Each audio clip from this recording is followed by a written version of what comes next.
Bismillahirrahmanirrahim. Assalamualaikum warahmatullahi wabarakatuh. Alhamdulillahirrabbilalamin. Salatu wassalamu ala asrafil anbiya'i wal mursalin wa ala alihi wa sahbihi ajma'in. Puji syukur tak putus-putusnya kita panjatkan kepada Allah Subhanahu wa taala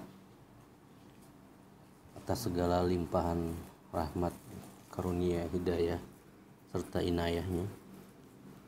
Selanjutnya selawat berangkaikan salam pada junjungan kita baginda Rasulullah Muhammad sallallahu alaihi wasallam, pada para keluarga dan sahabat. Sahabat Taubi, kembali untuk melanjutkan pembahasan diskusi kita. Pada kesempatan ini judul yang akan kita bahas adalah mengenal diri manusia. Mari kita mulai dengan terlebih dahulu mengucapkan lafaz basmalah. Bismillahirrahmanirrahim. Secara umum, manusia diciptakan melalui proses yang berbeda, yaitu ada manusia yang diciptakan Allah dari tanah, yaitu Nabi Adam alaihissalam. Kemudian manusia yang diciptakan dari tulang rusuk, yaitu Siti Hawa. Manusia yang diciptakan tanpa ayah melalui ruhullah, yaitu Nabi Isa alaihissalam. Dan yang terakhir adalah manusia yang tercipta melalui proses biologis antara laki-laki dan perempuan, insan. Kitalah manusia.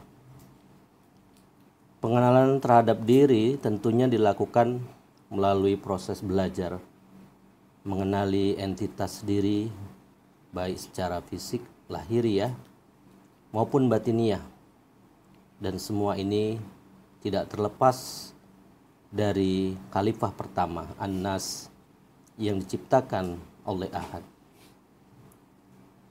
Ketika Allah menempatkan Adam di surga, ia hidup dan berjalan sendirian tanpa pasangan. Maka suatu ketika Adam tertidur dan ia mendapati seorang wanita duduk di samping kepalanya, setelah ia terbangun, maka ia pun sangat terkejut sekaligus tertarik dengan wanita itu.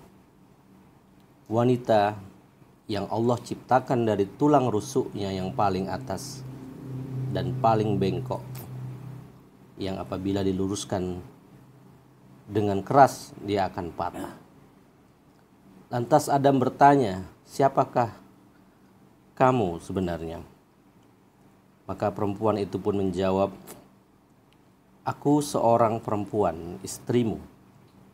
"Untuk apa engkau diciptakan?" tanya Adam. Dan wanita itu menjawab, "Agar engkau merasa tentram terhadapku." Sahabat Tobi, semua manusia yang dikeluarkan dari Hawa melalui alam rahim, inilah yang disebut dengan insan atau manusia. Lantas mengapa kita manusia perlu untuk mengenali diri kita? Apakah semua manusia sudah menderita amnesia sehingga lupa pada dirinya? Atau tidak cukupkah nama yang melekat pada identitas diri kita dan tercatat di Dukcapil untuk mengenali siapa kita? Atau mungkin sidik jari kita yang menjadi ciri khusus yang membedakan kita dengan orang lain sebagai penanda diri kita? Sahabat Tobi, contoh-contoh di atas tadi ini juga merupakan bagian dari pengenalan diri. Mengenal diri awal melalui sisi jasmani, sisi yang terlihat, sisi johir, yang kemudian mengarah pada bagian terpenting diri manusia, yaitu sisi batiniahnya. Nah, awal mula kehidupan manusia setelah khalifah pertama adalah di alam rahim, yang tentunya diawali dengan proses pembuahan, bertemunya sel sperma dan sel telur. Tapi ingatkah kita bahwa sesungguhnya manusia telah mengenali Tuhannya ketika berada di alam rahim. Sebagaimana firman Allah Subhanahu wa taala dalam Quran surat Al-A'raf ayat 172 yang artinya, ingatlah ketika Tuhanmu mengeluarkan dari tulang punggung anak cucu Adam, keturunan mereka, dan Allah mengambil kesaksiannya terhadap diri mereka sendiri, seraya berfirman, bukankah aku ini Tuhanmu? Dan mereka menjawab, betul, Engkau Tuhan kami bersaksi. Kami melakukannya agar pada hari kiamat kamu tidak mengatakan, sesungguhnya kami lengah terhadap hal ini. Sahabat Taubi, dalam perkembangan selanjutnya, setelah manusia dilahirkan dan masuk ke alam dunia, maka yang terjadi adalah manusia lupa akan hakikat dirinya. Terlebih lagi lupa terhadap apa yang menjadi pusat dalam dirinya. Sesuatu yang tidak pernah putus dan selalu terhubung dengan penciptanya. Itulah jantung, bagian yang menjadi pusat operasional tubuh, yang mendistribusikan energi sehingga membuat manusia hidup dan beraktivitas. Fungsinya jelas mengalirkan darah ke seluruh tubuh. Maka jika fungsi ini terganggu, maka akan terjadi kendala dan masalah pada tubuh. Inilah pusat dalam tubuh fisik johir dari Bani Adam alaihissalam.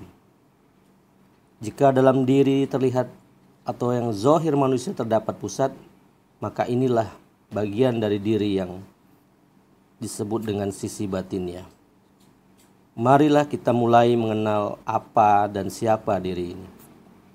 Sungguhnya di dalam tubuh manusia ada segumpal daging, yang jika segumpal daging itu baik, maka akan baik seluruh tubuh manusia. Dan sebaliknya, jika segumpal daging itu buruk, maka akan buruklah seluruh tubuh manusia. Ketahuilah bahwa segumpal daging itu adalah hati manusia. Hadis riwayat Bukhari dan Muslim.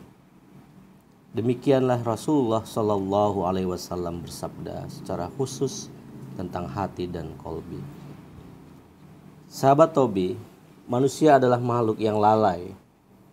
Lalai artinya sengaja, dengan sengaja melanggar apa yang diperintahkan Allah, yaitu agar bermakrifat mengenalnya. Dan contoh pelanggaran perintah atau kelalaian ini juga sudah dicontohkan sebagaimana kisah sejarah Nabi Adam alaihissalam dan Hawa. Bagaimana hingga akhirnya mereka harus turun ke dunia memulai kehidupan yang baru.